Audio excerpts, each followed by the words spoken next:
So if you don't mind starting off by introducing yourself to our site readers at popculturemadness.com. I'm John. I'm the drummer of the Danish band Volbeat.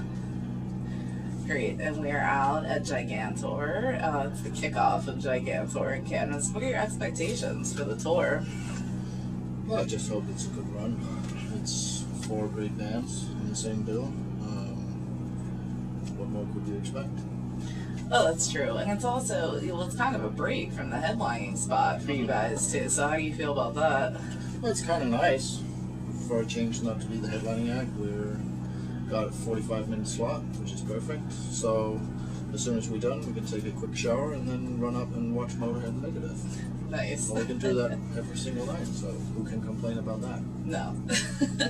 So, when can we expect some new music from Volbeat? Are you guys working on anything right now? Yeah, we've started working on new material.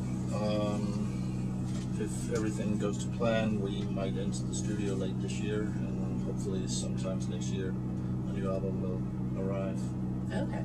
So are you a band that can do a lot of writing on the road, or do you have to kind of take some time away to do that? Michael used to do a lot of writing on the road, actually. The last, I guess, 2, maybe even 3 albums was basically written on the road, but this time he really wants to take some time off and focusing on songwriting, doing it slightly different, try to write as much stuff as possible at home and not so much on the road this time. Okay. So does Michael do majority of the writing, or do you guys have any input at all? Well, he does 99.9% of everything, but of course everybody chips in their 5 cents. But of course you do most of the writing. Okay. So when did you first discover a love for drumming? I guess I was like 10 years old. I saw the Beatles on TV, and I decided, well, that looks like a fun thing to do. And so I started taking up the drums. So it's thanks to Ringo, you can send all your hate mails to him. It's all up to you. So do you remember the first album you purchased that left a lasting impression on you? Again, it was probably a Beatles album that my dad gave me, because that was the stuff that I started listening to. But there's been a lot of albums like that.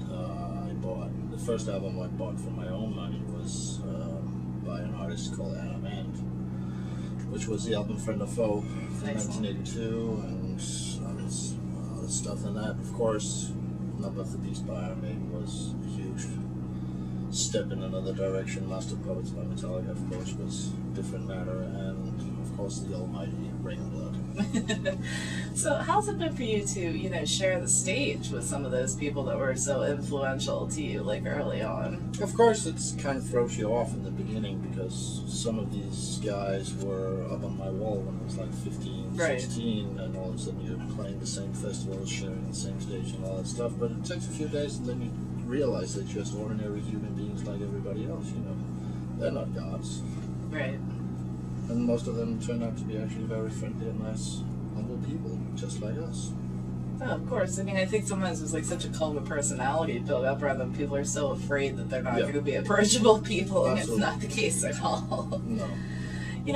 What I love so much about your music is that, you can't really classify it into one particular genre. It's definitely rock music, at the end of the day, but it's got so much influence from, metal to even 50s, 60s, like a rockabilly style almost. Do you think that you're going to plan to kind of keep that same style going through the next album, or try something different?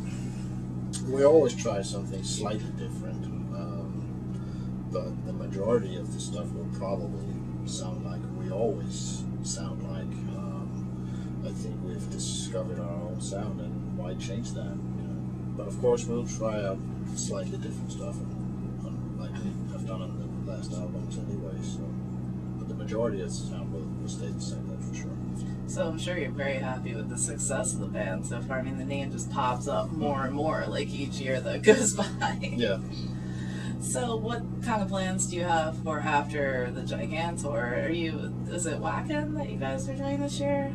We will play Wacken. Okay. We will headline Wacken on, I don't know, sometime in August.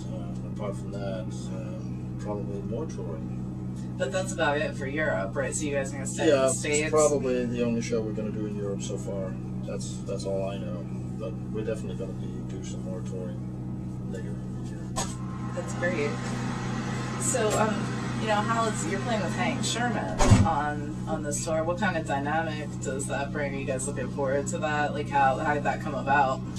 Well, of course, he's a different guitar player than Thomas was, but I mean, I don't know.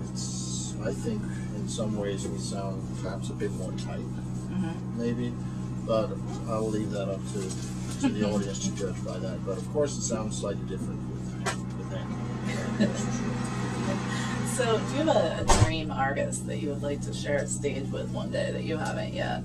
We talked about that a lot over the past few years, and we've almost shared the stage with almost all our heroes now. The only one that's really missing is actually Iron Maiden, so that would be nice. No doubt. So, being that we're a pop culture website, is there a particular area of pop culture that either fascinates or angers you in any way? No. No? So is there anything that you're like a big closet fan of, or something we'd be surprised to know? No, I don't think so.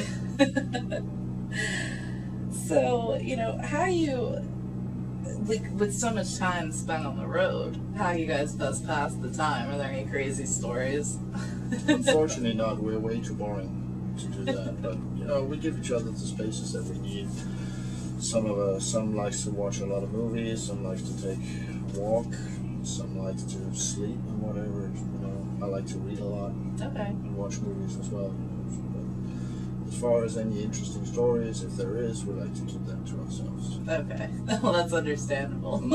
So what's the last book that you've read that was pretty decent?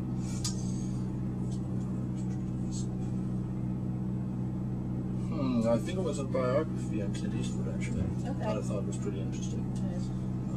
Today I started reading a book about Iron Maiden, some unauthorized book, so I'm starting to get into that book right now. But I guess the last one was probably the Clint Eastwood. Cool. So what is the best way for us to keep up to date with you? I'm sure you guys are pretty active on social media and all that. Well, we got, of course, like everybody else, we have a web page, we have a Facebook page.